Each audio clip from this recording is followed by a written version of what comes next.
আগে যখন ছোট ছিলাম তখন দেখতাম কারো বাবা বা কারো স্বামী মানে বিদেশ থেকে এত বড় বড় লাগেজ নিয়ে আসতো আর সবাইকে অনেক অনেক গিফট দিত। তখন মনে হতো কি এটাতে অনেক অনেক শান্তি আছে, অনেক ভালো লাগা আছে।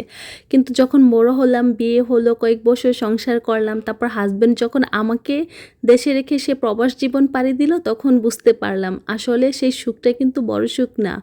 আসল সুখটা হলো যে আমার মনে হয় হাজব্যান্ড ওয়াইফ একসাথে থাকবে, একটু কম খাবে, তারপরও যেই শান্তিটা, এই শান্তি আমার মনে হয় না আর কোথাও পাওয়া যাবে। তো হ্যালো দর্শক, আসসালামু আলাইকুম। অনেকদিন পর একটা ব্লগ নিয়ে চলে আসলাম। আসলে এই ব্লগটা হলো ঈদের দিনের ব্লগ। আমার এত বেশি মন খারাপ ছিল, যাই হোক, এই যে দেখেন আমি হাতটা দেখিয়ে দিলাম, আমার একদমই মেহেদির কেন কালার আসে না, হয়তো অর্গানিক মেহেদি হয়তো পরে আসবে সেজন্য, হয়তো বা গায়ের রং কালো সেজন্য কালার আসে নাই। কি যে বিপদে আছি গায়ের রংটা নিয়ে, কি করবো, আলহামদুলিল্লাহ গায়ের রং তার পাল্টাতে পারবো না, আল্লাহ যেমন বানিয়েছে আলহামদুলিল্লাহ। তো দেখেন আমার ফুল গাছে কিন্তু একটা সুন্দর ফুল এসেছে, কিন্তু আমি যে এই গাছগুলো টবে দিব সেই সময়টাই পাই না। আসলে আমি খুবই অলস। তো এই যে দেখেন এদিকে আমার বাচ্চাদের আমি রেডি করিয়েছি, পাঞ্জাবি পরাই নিছি, কারণ তারা এখন মসজিদে নামাজ পড়তে যাবে। এর মধ্যে আমার বড় ছেলে বলতেছে যে তার গড়িটা সে আনবক্সিং করবে, কারণ এটা তার চাচ্চু নিয়ে আসছিল আরও 2 বছর আগে, এরকম দুইটা নিয়ে আসছিল তাদের 2 ভাইয়ের জন্য। তো দেখা যায় যে একটা ইউজ করে ফেলছে, আরেকটা এই যে দেখেন সে এখন নামাই নিতেছে, কারণ তার ছোটো ভাই তার এগুলো ইউজ করতে পারবে না, সে এখন অনেক ছোট, তো এই বড়টা ইউজ করবে আর কি। তো এই যে দেখেন সে খুব খুশি আনবক্সিং করে, কারণ এগুলো কিন্তু বাচ্চারা করতে খুব আনন্দ পায়, তাই না? তো দেখেন সে কিন্তু সবাইকে দেখাইতেছে, আবার আমাকে বলতেছে আমি এটা আনবক্সিং করবো, তুমি এটা ভিডিও করবা। তো বাচ্চার যেহেতু শখ, তা আমিও ভিডিও করে নিলাম। তো যাই বলতেছিলাম আর কি, সারা বছর যেভাবেই কাটুক না কেন, কোনো বিশেষ মুহূর্তে বা বিশেষ দিনে না মনটা যেন আরও বেশি খারাপ হয়ে যায়।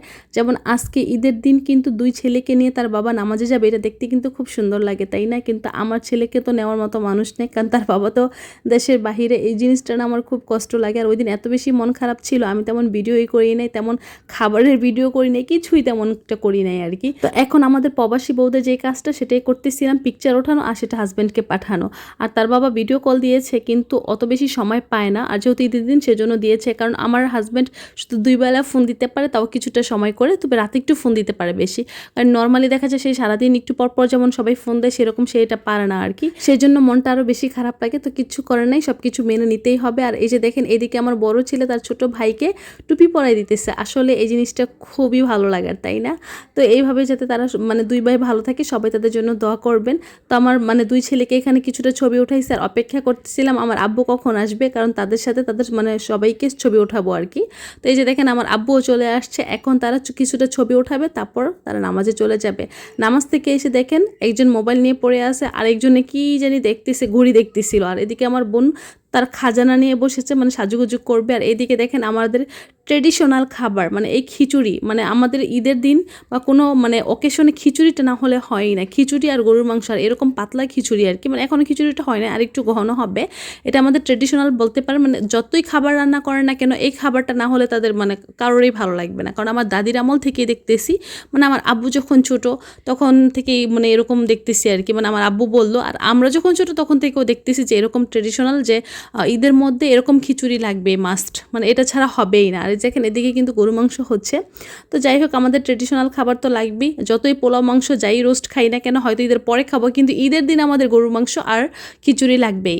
আর এইদিকে আমার বোনরা একটু সাজতে বসে গেছে, আসলে কি সাজবে, কোথাও তো বের হওয়ার প্ল্যান নাই, ওই তারা একটু সালামি নিবে সেজন্য একটু সাজুগুজু করছে আর কি। আর তেমন ঈদের ড্রেস তেমন কারোরই পরা হয় নাই, নর্মালভাবে মানে নর্মাল যেই ড্রেসগুলো সেগুলোই সবাই পরেছে, কারণ কোথাও তেমন যাওয়ার নাই। আর এই যে দেখেন এদিকে আমার ছেলেটা কি করতেছে, নতুন ড্রেস পরে নতুন জুতা পরে শুধু বারবার খাটের উপর হাঁটতেছে, কি বলবো। আর তারে তো আমি জিন্স প্যান্ট শার্ট এগুলো দেখাই না, এগুলো দেখালে সে এরকম শর্ট প্যান্ট গেঞ্জি কখনো পরবে না।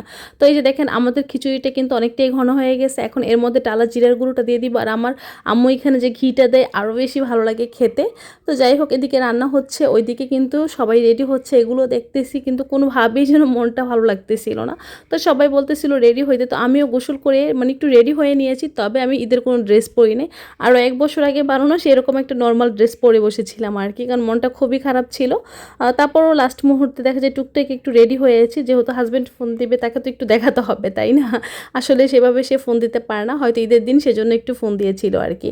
তো যাই হোক এই যে দেখেন এদিকে সবাই টুকটাক আমরা একটু পিকচার উঠাইতেছিলাম, মানে ওই দিন কী যে করবো, সারাদিন এত বোরিং লাগছে। তো ভাই বোন সবাই বলছিল বের হতে, কিন্তু একদমই ইচ্ছে করতেছিল না। তবে সবার বাসায় কিন্তু গিয়ে অবশ্যই সালামিটা নিয়েছি, সেটা কিন্তু মিস করি নাই, কারণ যতই মন খারাপ থাকুক না কেন সালামিটা মিস করা যাবে না। তো দেখেন এখানে আমরা একটু রং ঢং করে একটু হাঁটতে বের হয়েছিলাম। তো আমি একদমই সিম্পলভাবে ছিলাম, তারপরও দেখা যায় বাচ্চাদের জন্য একটু রেডি হতে হয়, কারণ তা না হলে আমার বড় ছেলেটা একটু বলে, আম্মু তুমি তো রেডি হও নাই, তুমি কেন নতুন জামা পরো নাই, সে বারবারই জিজ্ঞেস করে। তো সেই জন্য আমিও টুকটাক একদমই সিম্পলভাবে একটু সেজেগুজে একটু রং ঢং করতেছিলাম আর কি, কিচ্ছু করার নাই যেহেতু। তো আজকের ভিডিওটা কেমন লাগলো অবশ্যই কিন্তু কমেন্ট করে জানাবেন। ভিডিওটা ভালো লাগলে প্লিজ বেশি বেশি শেয়ার করে দিবেন। আল্লাহ হাফেজ।